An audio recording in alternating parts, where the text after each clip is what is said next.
ऑफ-बाउ का नियम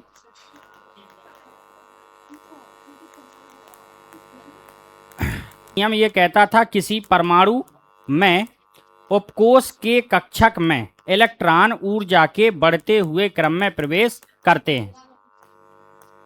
परमाणु में किसी उपकोष के कक्षक में, इतनी लाइन याद रहेगी, परमाणु में किसी उपकोष के कक्षक में इलेक्ट्रॉन ऊर्जा के बढ़ते हुए क्रम में प्रवेश करते हैं। इलेक्ट्रॉन किस क्रम में प्रवेश करेंगे? ऊर्जा के बढ़ते हुए क्रम में। अब ये जो ऊर्जा का बढ़ता हुआ क्रम होता है ये आपको कैसे पता चलेगा? तो देखिए, कोषों की संख्या 7 होती है, 1 2 3 4 5 6 और 7। कल भी बनाया था, आज बनाना नहीं है, आज हम आपको रिवीजन करा रहे हैं।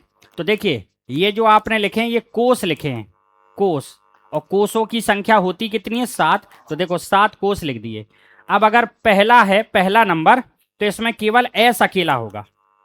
दूसरा नंबर है तो 2 आ जाएंगे, एस और पी। जो तीसरा नंबर है उसमें 3 आ जाएंगे, एस पी डी। और जो चौथा नंबर है उसमें 4 आ जाएंगे, एस पी डी एफ। तो 4 ही तो होते हैं। पहला है तो एक एस अकेला, दूसरा है तो एस पी, तीसरा है तो एस पी डी, और चौथा है तो चारों आ जाएंगे, एस पी डी एफ। पांचवा है तो 4 ही होते हैं, तो 4 ही आएंगे, एस पी डी एफ। पांचवा नंबर है तब भी कितने आएंगे? 4, एस पी डी एफ। और अगर छठवां नंबर है, छठवां, तो फिर पीछे से एक कम कर दो।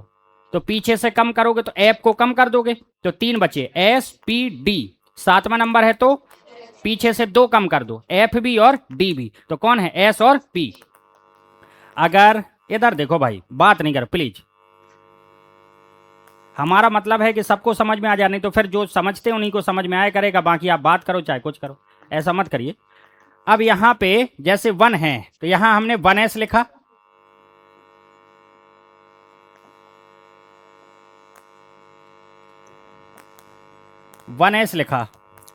यहां 2 है तो 2s होगा और 2p होगा। अगर 3 है तो 3 आ गए, 3s 3p और 3d।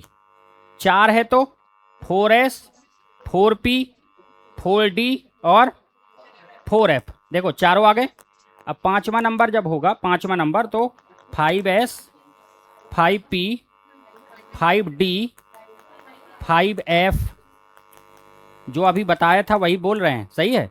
अब छठवां होगा तो 6s 6p 6d, एक कम हो गया। सातवां है तो 7s 7p, 2 कम हो गए।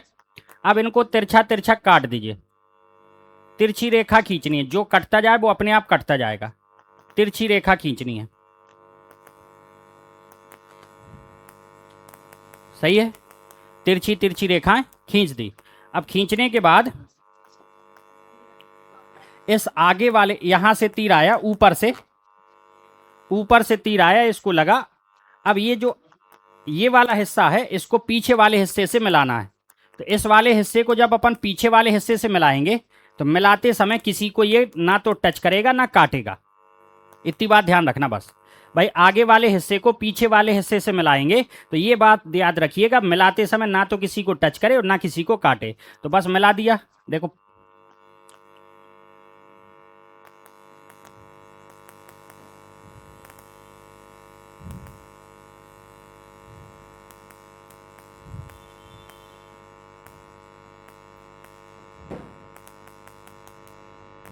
ठीक है, इतनी बात क्लियर हो गई। अब आपको ये पता है तीर की दिशा कौन तरफ है, यहां से तीर आया तो अब यहां से तो वापस जाएगा, यहां से फिर लौटेगा, यहां से वापस जाएगा, यहां से लौटेगा, इस प्रकार से ये दिशा हो गई।